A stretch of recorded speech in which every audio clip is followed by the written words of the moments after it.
Is T.I. wrong for snitching on his deceased cousin? What do you feel? The streets got no love, and the streets is a myth. Everybody that's representing this fake street fantasy, or I respect the code in the streets. There's a lot of snitches out here. It's a lot of gangsters or gang members that you looked up to that told to get themselves out of a position. When you're facing 30 to life, what would you do? Now, there's some honor people, but the honorable ones are minuscule. You know, a lot of people started to tell back in the days before the internet started, and they didn't think we knew. Then they decided to be honorable later on once their credibility got up in jail or in the streets. Was T.I. wrong? Did y'all hear the story? Apparently, T.I. and his cousin Toot, rest in peace, was doing they were doing something with clothes, boosting. Police pulled him over. They got caught with a gun. T.I. was facing probably like 3 years. And T.I. lawyer suggested that if he, in the process of going to trial, Toot lost his life to the streets, allegedly. Or he lost his life. And in the process of that, T.I. lawyer advised him that I can make this all go away if we blame it on Toot, which is his cousin. T.I. said that he prayed and spoke to Toot, I guess in his dream, or he went through some sort of tarot card reader or something to speak to his cousin, and he said his cousin advised him from the dead to take the gun charge because they couldn't indict his cousin. Now, I like T.I. did a skit with him. Nice man. There's a lot of mixed reactions.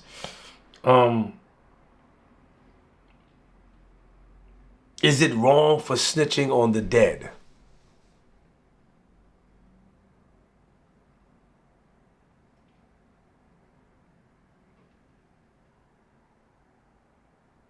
Is it wrong for snitching on the dead? Now,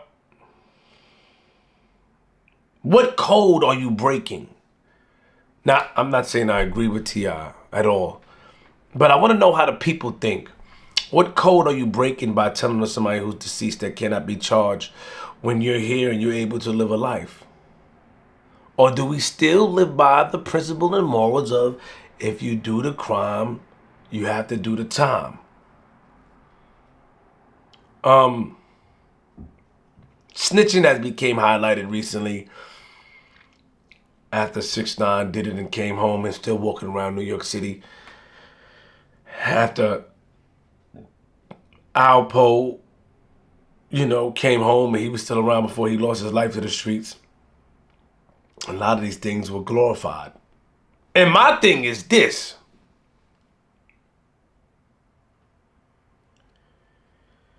There's a lot of people commenting, but have never been in this situation. Now, do we look at T.I.'s gun charge as something minuscule? You could have did that time and you could have got over it. Is it that's what it is? It wasn't a big charge. If you was facing 50 years and your co-defendant loses his life, would you take the 50 years or would you put it on the co-defendant who can't go to jail or who can't suffer the consequences of you telling? I really want to know that. I want you guys to think, because at the same time, shout out to my brother King Erner who, honor campaign. I'm for the honor. I want to understand how people think though. If you have a deceased person or co-defendant and they die and you blame it on them, your life is saved. You can change your life. You don't have to recycle crime. You can do good. Or is it an escape route?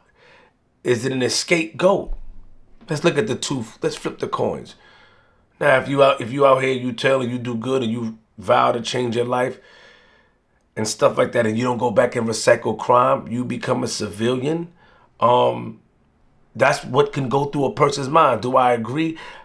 Not necessarily, but you become a civilian, correct? You don't want to do the time. You change your life. You do it for the community. You're a family man. You're taking care of your family. Or you telling the person that's deceased, your co-defendant, and you still recycling crime. You're still doing bad out here. You're still moving around shaky. You're not moving right. You're not living righteous. You look at it as an escape ticket just to do more and try to escape more. Was T.I. wrong for telling on Toot?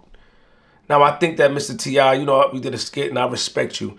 I think the pushback from people is that, number one, you said you spoke to your cousin that was deceased. And a lot of us don't believe in that type of action.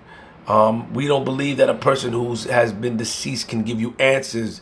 It looks like, to a lot of people, a selfish way out. Now, I'm not saying anything as far as my opinion towards you, T.I., because I respect you. You show me love, and I got love for you. But I can understand what the people are saying. I think that saying that you spoke to your cousin is what throw people off, because a lot of people, you know, Miss Cleo was a fraud. Rest in peace. God rest her soul. A lot of these people have ear pieces in their ear, and there are people on YouTube and people in the church and people in the communities that crack down on these so-called people who read palms and can talk to the dead. They have cracked down on them. So that's what it was. It's like, man, you spoke to your cousin, huh? No, it could. Now, if you would have said to some people, I just felt like since my cousin wasn't here, you know, they can't indict him. So, because it looked like you try to validate your action. You try to give your action some validity. And I understand what you're saying. Is T.I. really wrong, people? Is he wrong for telling somebody that passed away? The person can't, what, they gonna go to what, heaven jail or hell jail? What they go through? What they gonna happen in the afterlife? Why are we upholding? I'm not saying, I'm just saying how other people think when I'm reading. Why is the fantasy of the streets being upheld when a person is deceased? It's a common thing that I come to find out that people are telling on people that lost their life. They are putting the blames. These lawyers are finding loopholes to put the blame, and it's a fad. It's a trend. I just found out. So are we gonna honor this? Does the code of the streets, this invisible mentality, this invisible martyr, this invisible person or code that people trying to live by, but nah, like the code of the streets and the code of society, a lot of people, you know, break them. So are we nitpicking? Are we nitpicking on T.I. saying, oh, because you're T.I., you admitted it, and you, or do you actually believe that if you tell on a person that's deceased, who can't get charged, who can't go to prison, who can't suffer any fate, do you really feel that a dead person should also be honored and not told on? I want to know in the comments. I'll make another video after. After I read the comments, I'll tell you guys my opinion. I'm keeping my opinion to myself. I do live by a certain code and principles in my life. I'm not here to force it on anybody or make anybody believe in what I believe in. A lot of times, so a lot of people, it can sound ignorant. And I want to be able to decipher a lot of comments so I could be able to divulge and articulate minds proper. I'm from Queens.